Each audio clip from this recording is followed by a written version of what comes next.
Welcome to the 10th episode of Tokenizing Everything, our weekly interview series with thought leaders in the blockchain industry. Today's guest is Manan Patel, former blockchain product engineering manager and now growth accelerator at Ocean Protocol. Before we begin, I have to mention that all opinions are solely personal and do not reflect the opinion of Amazing Blocks, Ocean Protocol, or any other involved parties. So, Manan, great to have you today. How are you? Thank you, Nicholas. Thanks for having me. I'm doing very well. I'm sitting at the ocean right now. So, Yeah, great. It's sitting at the ocean and enjoying the weather, right? Here in Germany, it's pretty cold, so I think people will be very jealous of you. So anyway, can you maybe start by briefly, introducing yourself and then Ocean Protocol in general to our listeners that may not be familiar with it? cool. So, let's start with my background. I completed my bachelor's in engineering in 2011, and then I joined Tata Consultancy Services, which is the top IT services company in India. And this gave me opportunities to work as a developer and as a consultant for a lot of MNCs like Cisco and Vodafone in telecom sector, then Deutsche Börse in finance sector, General Electric in energy sector. And after that, I moved to Germany. That was around like 6 years ago, and I joined Talent, which is a big data tooling company and open source. And this was my first encounter of open source software, and I loved it at the time. And I worked there for 2 years developing the big data products.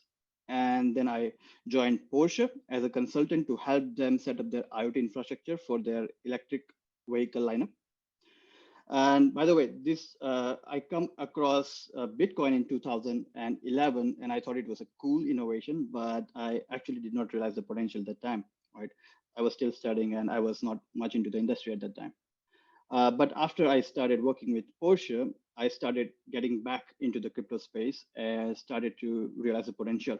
And that's where I started investing in the blockchain and crypto products. I think this is around 2016 and 17, and there was a lot of hype, if you remember.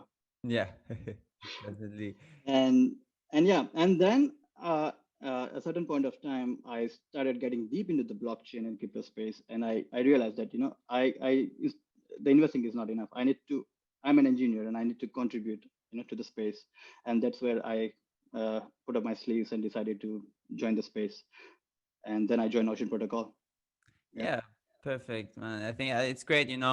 For me, it's the same. I also started a bit with looking at the crypto assets, but really what interests me is the real world use cases of blockchain in general that can bring the value that they can bring to society. So Ocean Protocol is focusing on probably the most valuable good of our time, data.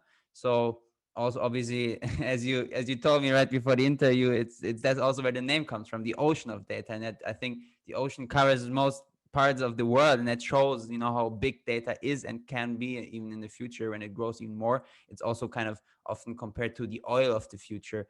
So maybe can you give us a brief intro of the services and products that Ocean offers and the marketplace and these aspects, and generally what the vision of Ocean Protocol? Sure. So Ocean Protocol is a decentralized data exchange protocol, yeah, which caters to not only the public data but also the private data, and mostly private data. Uh, we provide a non-custodial and peer-to-peer technology, right? Uh, we provide tools and infrastructure for data providers. Now, data providers are the people who owns the data or have the right on the data, right? So they can monetize this data in a secure and a decentralized way, right? While keeping the control of the data and their privacy.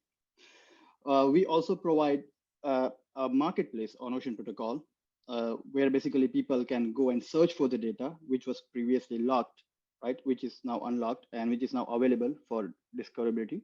And they can go and purchase this data or the compute access on the data if the data is private.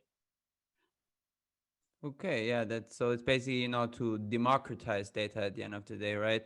And I Right. think that's very important now with centralized institutions controlling our data, us not being able to, as you mentioned, like monetize data. So, it's definitely the right path, and it's a crucial project. I think, everybody needs, this access and this tool that you guys offer.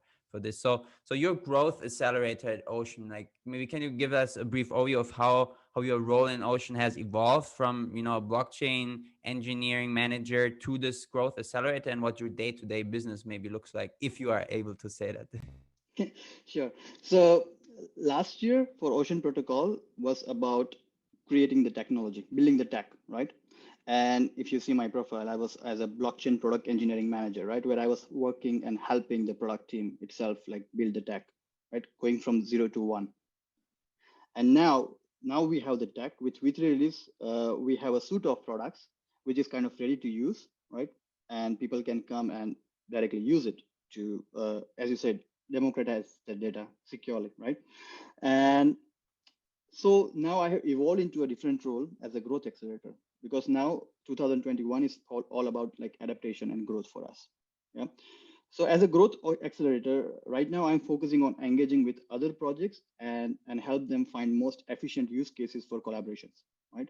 Other than that, I also help with the funding initiatives like Shipyard, which basically is our grant-based accelerator program, right, where we fund teams that have incredible ideas to build on Ocean Protocol, right? Though we are seeing a lot of interesting applications, and last year when we opened up the program, we got like around 70 different applications, to be funded. That's incredible.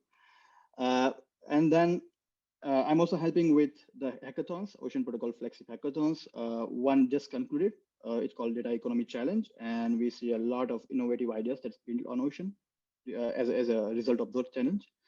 And finally, I help the developers to onboard onto Ocean Protocol. Okay, so a very diverse field of tasks, and I think that's Yes. exciting. Not to single out into one direction. That's always great to see. And you also already mentioned, kind of the new data economy that you guys want to create. For instance, at the Maze Blocks, we also, kind of are in this token economy space, and kind of want to create that. So what to you maybe, will the new data economy look like in a couple of years? I mean, obviously you cannot give predictions here, but like maybe how your core vision will play out, and if it plays out the way you imagine it. So when we started building Ocean Protocol in 2017, new data economy was a vision, right, that we wanted to realize. But fast forward now, after the V3 released, we already have this vision realized into reality.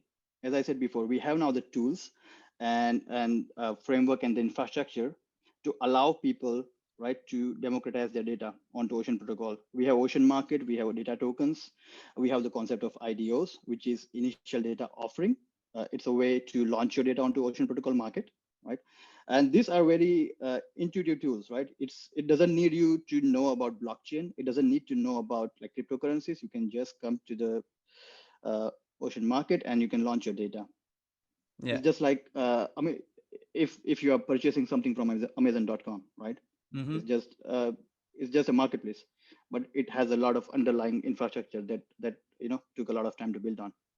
Yeah, definitely. And I think I like the approach, to that will actually help bridge, kind of the gap between the different sectors and this new, economy that you guys are creating. Because, you know, I don't think most people will in the future understand what blockchain is. I mean, I've said that a couple of times before. People don't really understand the internet either, and they still use it. And I think that's the way to go, and that's where you really see something feasible is being built, where it's not about, yeah, blockchain this and blockchain that, or crypto assets that. It's about actually building real world use cases that people can understand and leverage. And I think that's what you guys are doing a great job at. And also something we focus on in terms of when we build our software, for instance, like that we kind of want to go away from tokens. We just call them shares at the end of the day, because it's shares. And I think that's kind of a synergy that we see here as well, kind of the right approach actually. So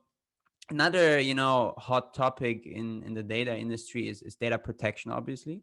So I mean, everybody's hearing about the Clubhouse hype too. And disclaimer, I'm also on Clubhouse, of course. But what's always kind of interesting to see is like instantly when you sign up, you're asked to share all your contacts from your phone and things like this. So what is, how do you, what do you see as the biggest pain points currently with data in regards to data protection, and how do you guys at Ocean approach this? So data is a very sensitive topic, right? Not only it has a lot of regulations around it, the regulation also changes when you change the geography, right? And also there's personal issues like privacy, right, and breaches of the data, which is basically like taking away freedom in a way, right? At Ocean Protocol, our core philosophy is data privacy, right? Data privacy, like we baked the data privacy into our tech, right? We believe that no one should give away their privacy and the data and the control of the data, right? So to solve this, we offer a concrete solution, which is called compute to data. What is compute to data? So it is a technology developed by Ocean Protocol, which allows people to choose to give access give access to the data for compute eyes only. What I mean by this is the data, when a data provider is providing the data, they don't actually share the data, but they allow the compute algorithms to come to the data, right, and get trained on it and sent back. The consumer, the data consumer, they never sees the data, right? But they get what they want, because eventually what they want is the compute, right? Trained AI models, and that's what they get. So this works as a win-win for both the parties, and this also helps solve the big issue of data privacy. And since the data doesn't leave the premise, right, data stays there, this also helps solve a lot of regulation issues, right? Because if the data is not moving, you are not actually Mm-hmm. breaking any laws in Yeah. a way. Yeah, I think, also that's another great point that you mentioned, that you also actually focus on the regulatory side as well, because I think, that's something that some projects are lacking. They have great inventions, but, you may like it or you may not like it, but at the end of the day, regulatory aspects have to be taken into account, and if you really want to foster a sustainable business, right? So that's another props to you guys there at this point. So you already mentioned, the data marketplace that you guys have, and so maybe can you, what I personally find pretty interesting is that you can actually have these data tokens. Can you maybe give a brief explanation in terms of what these data tokens are and how people can leverage this? Sure. So data tokens is basically a tokenized data, right? What I mean by this is, if you have a data, Ocean Protocol allows you to create an ERC20 tokens called data tokens, which represents the right to access the data, right? And then what the data provider can do is uh, publish their data on the Ocean market, create the data tokens, right? Mint the data tokens, and whenever someone wants to consume that data, they can go onto the Ocean market, right? Purchase the data token. Since it's an ERC20 token, it's also like a very mobile, right? What I mean by that is it's very liquid. So you can go and instead of consuming the data, what you can do is you can go and take the data token onto DeFi space, right? You can put as a collateral, you can create an AMM pool using a balancer or Uniswap along with another code asset, right? Or you can like, you say, okay, I don't want to do this. I can just come back and consume the data, which I wanted to do in the first place, and get access to the data. So the data token basically is what we call in Ocean is an on-ramp and off-ramp of data into Mm-hmm. DeFi. Okay. Yeah, that's a great point. It's this kind of bridge, also between, the general crypto asset field and now also this hot trend DeFi that I think everybody has to keep an eye on, right? Because that's the future of finance at the end of the day.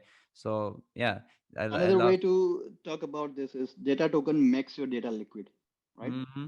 Your Mm-hmm. liquid assets. Yeah, So morphing illiquid assets into liquid ones. Yeah, yeah. yeah, That's a great tool. I mean, there's so many use cases that you can have there for this, but I think data is really, it's to some it may be still a bit exotic, but I think in the future I kind of always, have like a little pyramid structure in place where I say, okay, sure, this will come maybe a bit later than others, but at the end of the day, it will have the biggest impact, right? So and I think that's the key here.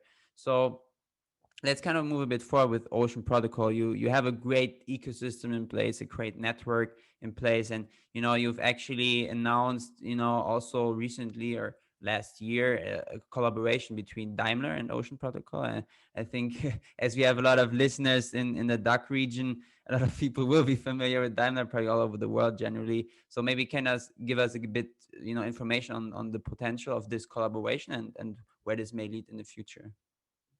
Well, just for the people they don't know, last year we partnered with Daimler and created a pilot project with them where we build and decentralized data orchestration layer for Daimler, which involve all the core features of Ocean Protocol, including access control, data discovery, computed data, decentralized data storage, right, to name a few of them. And this collaboration got a lot of press coverage and received very positive feedback from the industry. Yeah. Now, talking about the current situation, I would say it's good, but other than that, I cannot say more from that, right? Because there's a lot of things like NDA that Yeah, yeah. doesn't allow me to say. But yeah, Yeah, I know that structure. there are positive things are going positive direction. That can I say? Yeah, no, I mean that's great to hear. It's always important to see major players kind of validating the product and the projects. And I think you cannot really get a better validation than Daimler at the end of the day. So this is like a trend, right? So if you see the enterprises and institutions, they usually do the announcement after the project is delivered, right? And then there is crypto projects and crypto industry, which usually do the announcement when the project is, like when the collaboration happens before the delivery of the project. So Hmm. this is Yeah. how it works. Yeah, yeah. No, I know that. It's the same here at Amazing Vlogs. It's I think it's a great way, for both parties at the end of the day to kind of, bridge these two worlds and merge it and build these real world use cases. So, as a growth accelerator, probably also the current lack of education in the blockchain space is also an issue to you that you may or may not have to address. So how do you guys at Ocean kind of go forward with this? I mean, I know that you guys are doing great at marketing, for instance. I mean, your social media presence is really well, and that's crucial, but maybe like how you also try to bridge people that are not so familiar with this industry, with blockchain in general, maybe with the importance of monetizing and democratizing data. How is your approach in that regard? So we have a strong focus on educating the community, and we try to take all the advantage, or let's say all the opportunities, whenever we can, to educate the community, not only into the Ocean Protocol, but onto the blockchain generally, and also onto the like DeFi space, for example, right? Uh, for this, we also have some initiatives by the community, right, to kind of create the platforms or education like courses to educate people. One of the leading one is oceanacademy.io. If you are not checked out or someone is not checked out, please go and check it out. It's not only educating about Ocean Protocol, but this platform expect that the users or that the listener is at the beginner level, right? And they onboard them onto the blockchain space first, and then to the Ocean Protocol, and then give like what Ocean Protocol, how Ocean Protocol is leveraging the blockchain space to solve data issues. This has also a strong focus on the data scientists, developers, but also on the general public. They don't need a lot of crypto knowledge. Then on the other side, we have a group of dedicated Ocean ambassadors who help onboard these new members of the community onto Ocean Protocol Tech. And our social channels are like the best place to, be if you want to learn Ocean Protocol and more about that. It's a thriving place to be. Yeah, it's great that you have these ambassadors that kind of already provide the information, educate people that are very enthusiastic, and answer potential questions. And it's always a great sign, as you guys have a lot of these ambassadors in place. It's always amazing to see. Or it's also another point of validation, I would say, for a project that there's a high degree of community involvement. That's something when I personally look at projects, for instance, in the blockchain space, I always, probably the first thing I check is whether is there a community and how active is that community. And I think therefore, you guys are doing a great job. And so Community is the king, right? I mean, exactly. anyways, the crypto projects are supposed to be community driven, Yeah. and Yeah. that's also the focus is going in the Hmm. coming days. Yeah, I mean that's the key of decentralization, that we go away from these centralized players and have like this community of people from anywhere in the world that kind of build this world community, this globalized community. And I think that's the right path to go. So you already mentioned, a couple of projects and challenges and events that you guys host. So recently also you held the Ocean Data Economy Challenge. Maybe can you provide a couple of insights there? I mean, there were a lot of other, name hold players involved as well there. So maybe what is the goal with these events, and especially this event, how was it and how did it play out? Well, Data Economy Challenge is our kind of flagship hackathon. We also participate in other hackathons, but Data Economy Challenge is our flagship hackathon, and we try to organize one or two almost every year. This was the second edition with the launch of data tokens, and we saw an incredible response from participants. So I guess around, I don't have the exact number right now, but I guess around 480 plus teams participated in this hackathon, right? And we got some really, really, really good results and outputs that in terms of projects that were delivered, right? There were some use cases that that even we did not imagine that people started building on Ocean, and and this was the reason why we kind of create this type of hackathon and this type of platforms to to get the to let's say to have a wisdom of crowd and see Mm-hmm. like what other things can be done with the technology, Yeah. right?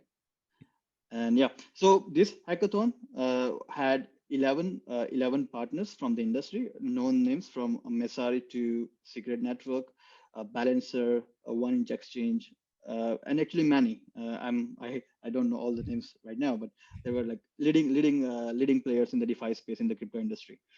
We had 16 judges, and these were like also the leading people in the crypto industry. So even to be honest, I got the emails from many of these judges saying, "Wow, we have never seen this type of response for a hackathon," and there were amazing products that were being built. And now what we are doing is we are taking these winners or these very interesting projects and helping them grow via our Ocean DAO and Mm-hmm. our shipyard program, right? To help them continue build and grow on Ocean Protocol, and maybe turn them into like interesting projects that have a sustainable potential. Mm-hmm.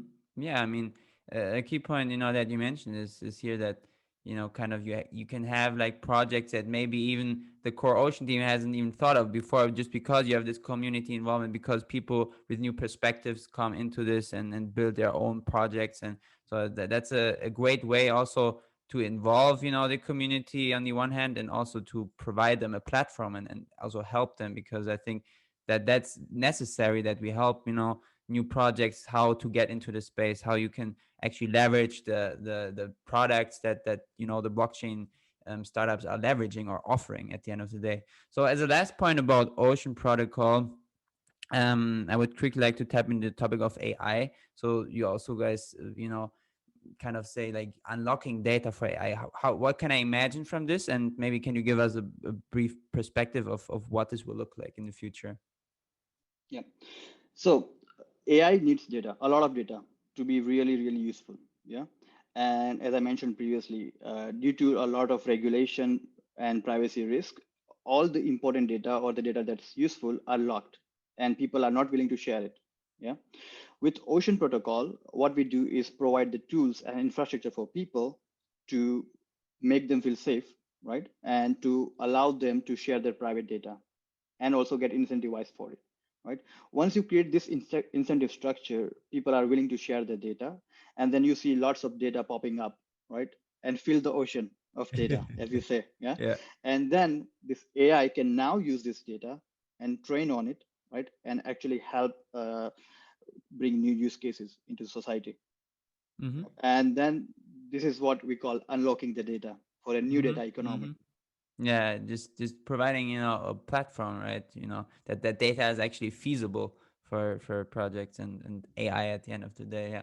So to kind of transition a bit, at the end of this interview, to more like tokenization in general, like I would just quickly like to barge in a question from the Being Crypto community that kind of is quite interesting, that may not necessarily be too much about Ocean in general, but just generally about the entire traditional sectors.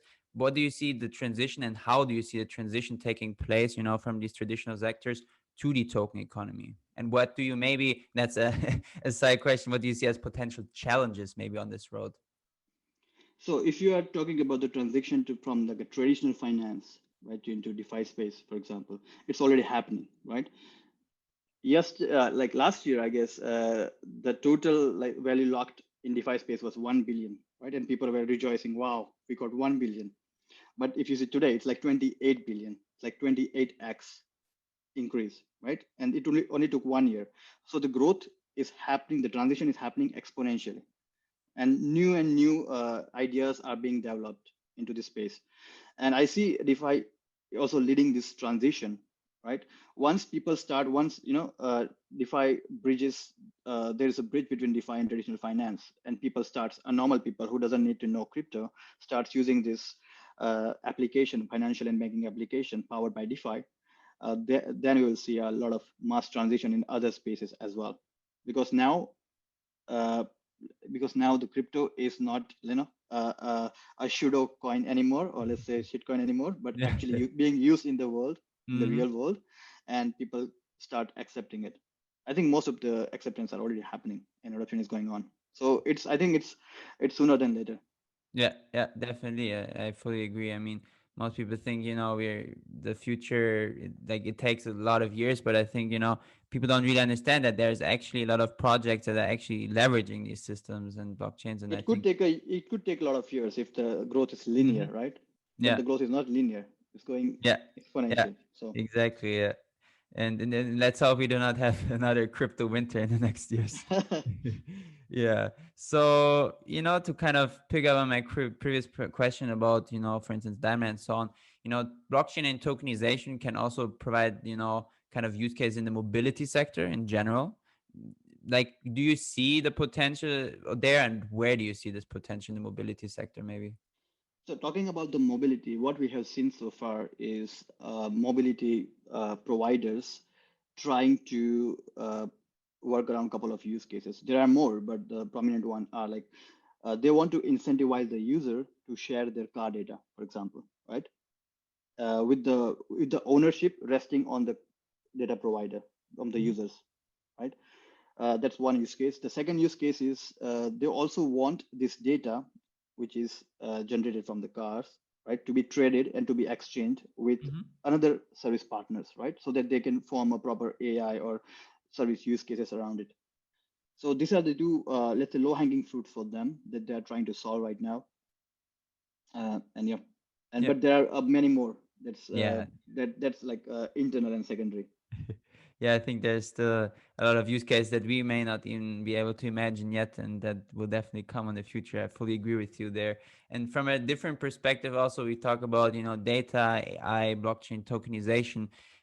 Like, do you guys at Ocean also, obviously, as for instance in the healthcare sector, data is also pretty crucial. I mean, it's probably one of the most important sectors in terms of data, where data is really crucial in terms of maybe people's lives. So do you also kind of tap into this space, or what is your approach on that regard? Well, we already tapped into it. So if you know, we have partnered with we partnered. I think it was last year or last to last year with Roche, which is a leading Swiss-based healthcare provider. So we worked on the pilot project where the heart patients uh, were securely sharing their data, the monitoring data, with the hospitals, right? So yeah, we already tapped into that. But again, healthcare is a very strict, has a very strict regulations and come with added laws and Mhm. privacy issues, Mhm. right? But we see, but also to for this sector to grow, there is a lot of data that's needed, right? So Mhm. we are confident that we will see a lot of potential for collaboration in the healthcare sector. Yeah, definitely. I mean, so you're already ahead of the curve. That that you, like I mentioned, the use case, and you already have projects there. So it's always great to see, that the vision is there, and you guys, that really shows that you thoroughly deal, with the sector that you're working in. Yeah, so we see like in the future, the data is going to be always be a sensitive issue, right? Mm-hmm. There will always be tighter regulations that's Mm-hmm. going to be there, right? So that's where Ocean Protocol will excel because we help people, right, either comply with their regulations or like avoid it at all Yeah. and provide the tools. to Mm-hmm. securely monetize the data, right? And with the leaks and everything happening today, people are becoming more and more aware about the data loss and risks. So yeah, Mm-hmm. so I see, we'll be able to tap into that and Mm-hmm. do something good in the future. Okay, perfect, man. And then to wrap this podcast up, one last question that obviously you cannot give a definite answer to, but it's something I always like to ask my guests because it's always interesting to see how they answer to this question. Because it's like, I have guests from different perspectives, and so therefore it's, I think, for also for listeners from an educational standpoint, interesting to compare how forward thinking or how sustainable these projects think. So generally, where do you see blockchain and tokenization in 10 years maybe from now? So in next 10 years, I see there will be incredible advance in the user experience, regulations, and also adoption, right? Mm-hmm. So talking about the user experience, people will not need to know how to use blockchain products. Mm-hmm. I'll give you an example.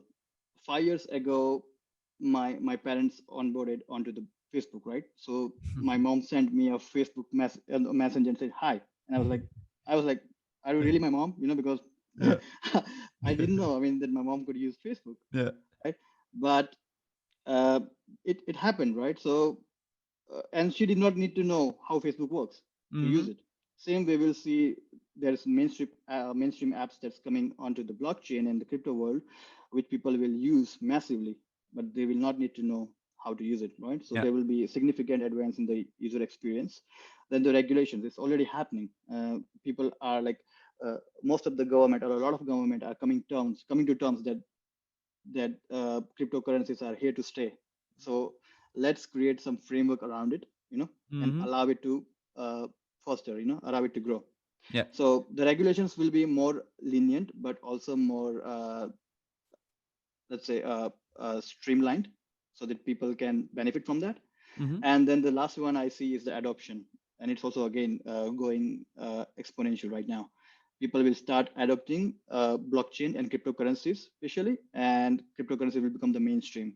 I will not need to explain to my friends that what is Bitcoin, for Yeah. example. Yeah, it will be very simple, and it will be they will know already, and they already know. Yeah. Definitely. Yeah, that's a great answer. I think it's great that kind of you didn't have to mention, price predictions like some people do. So it's you actually mentioned facts and a great process, and also, the facts that, like, with the regulatory framework that we really need to, take into account, because obviously we kind of want to create this decentralized community and everything, but we still have to take, regulatory issues serious. So, and also, let us start with your mom. The same thing happened to me 2 years ago on Instagram with my mother.